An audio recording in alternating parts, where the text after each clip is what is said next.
It was 1778, and Oyster Bay found itself increasingly immersed in the turmoil of the Revolutionary War. This once peaceful community was being torn apart by divided loyalties. Many people think of the war in terms of British versus American, but it was actually much more confusing than that. You had Americans who were patriots, who fought for the independence of America.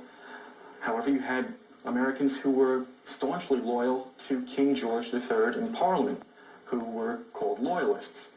And then you had the large majority of Americans who really just wanted to be left alone and to live their lives. As the battlefields of this war drew closer and closer to them, differences in political opinion became issues of life and death. In a sense, the Revolution could be called America's first Civil War, except that it wasn't as clear-cut as that later Civil War was between North and South. In many instances, you had neighbor fighting neighbor because one would be patriot, the other loyalist. At that time, Queens County was overwhelmingly loyalist in sentiment.